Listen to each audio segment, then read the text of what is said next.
Saudara, Konfederasi Sepak Bola Asia AFC selalu tak lepas dari yang namanya kontroversi. Kontroversi dilakukan AFC kerap dianggap merugikan sejumlah pihak. Salah satunya yang terbaru adalah soal penunjukan tuan rumah putaran keempat kualifikasi Piala Dunia 2026 zona Asia. Alih-alih mendapat sambutan hangat, langkah AFC justru membuat sejumlah negara yang akan berjuang untuk merebut tiket turnamen sepak bola terbesar sejagat itu ramai-ramai mengajukan protes. Jauh-jauh hari sudah santer terdengar bahwa AFC akan menunjuk Qatar dan Arab Saudi sebagai tuan rumah putaran 4 kualifikasi Piala Dunia zona Asia.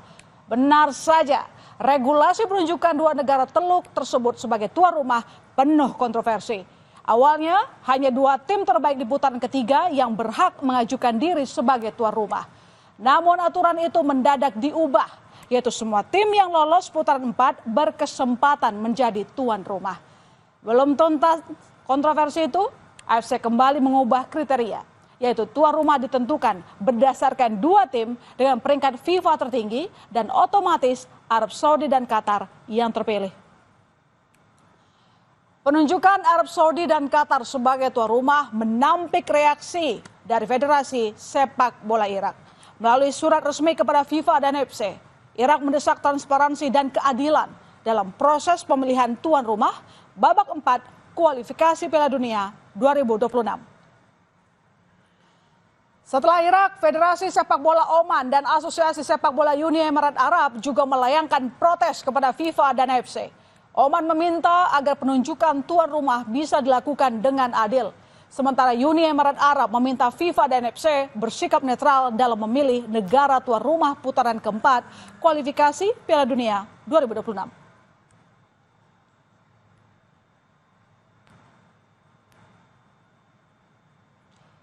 Jika sejumlah negara mengajukan protes, langkah berbeda dilakukan Indonesia. Ketua Umum PSSI Erick Thohir mengatakan bahwa kami menghargai keputusan penunjukan tuan rumah yang telah ditetapkan. Jika sebelumnya kita sudah berusaha keras, maka ke depan kita harus bekerja keras lagi dengan keputusan yang ada. Fokus utama kami sekarang adalah mempersiapkan tim sebaik mungkin.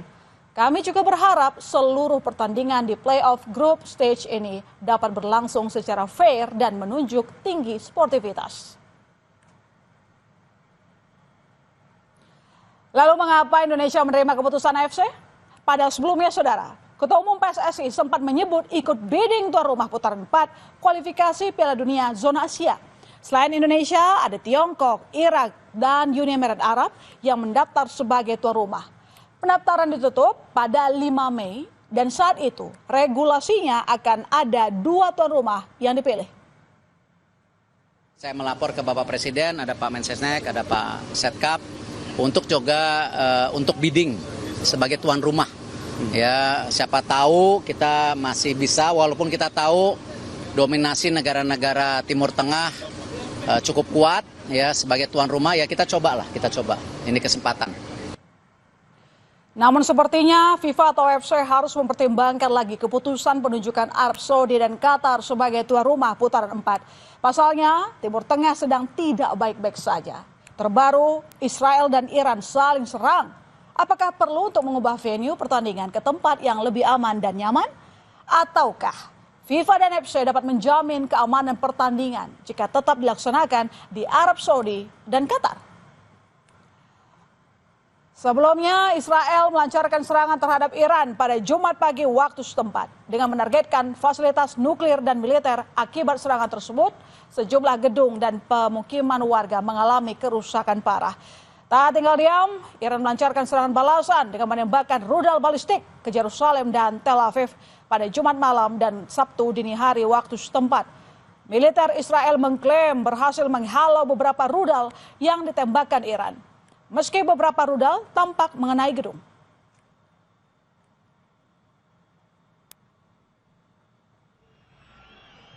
Jauh sebelum konflik antara Israel dan Iran, Timnas Palestina menjadi tim musafir lantaran adanya konflik di negaranya.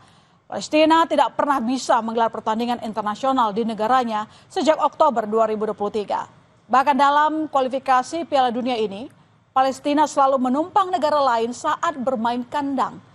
Konflik antara Hamas dan militer Israel membuat aktivitas di sekitar Palestina mengalami gangguan.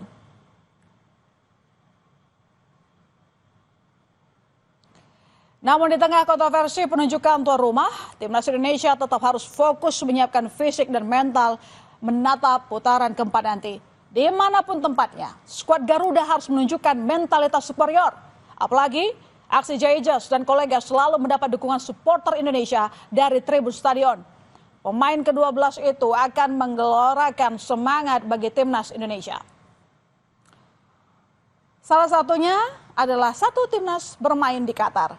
Tak hanya WNI yang berada di Qatar, ada pula yang sengaja datang dari Indonesia hanya untuk memberi dukungan kepada skuad Merah Putih. Mereka rela menyempatkan diri mendukung timnas meski harus meninggalkan pekerjaan. Sikap nasionalis ditunjukkan para supporter demi Garuda di dada.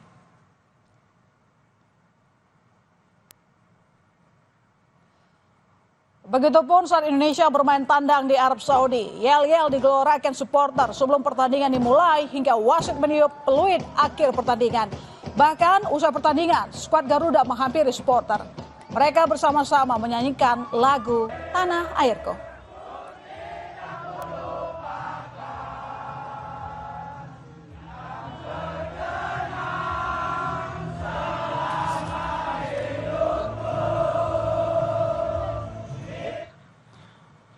Dalam sepak bola, usaha keras saja tidak cukup untuk memenangkan sebuah pertandingan. Namun ada faktor non-teknis yang mampu memengaruhi performa mereka di lapangan. Nah, menghadapi negara-negara Timur Tengah ini, Indonesia wajib mewaspadai faktor non-teknis. Apalagi Arab Saudi dan Qatar tengah membangun sepak bolanya mendunia dengan segala cara, termasuk jor-joran uang atau sponsor dalam setiap ajang sepak bola yang digelar FIFA dan FC. Selain itu, Arab Saudi dan Qatar ini merupakan dua negara yang bisa jadi selalu ditunjuk menjadi tuan rumah penyelenggaraan event sepak bola dunia. Seperti Qatar tuan rumah Piala Dunia 2022, kemudian tuan rumah Piala Asia 2023, Piala Asia U23 2024, kemudian Piala Dunia U17. Sementara Arab Saudi juga ditunjuk sebagai tuan rumah Piala Dunia 2034, Piala Asia 2027, Piala Asia U23 2026, Piala Asia U17 2025, dan 2028. Seperti saat penyisian grup A Piala Asia U23 saat Indonesia melawan Qatar. Saat itu, Ivar Jenner mendapat kartu kuning kedua secara kontroversial karena wasit tidak mempertimbangkan tayangan ulang proses pelanggaran tersebut. Namun berbeda dengan Ramadan Sananta yang mendapat kartu merah setelah wasit mengecek VAR. Padahal awalnya wasit hanya memberikan hukuman kartu kuning akibat pelanggaran.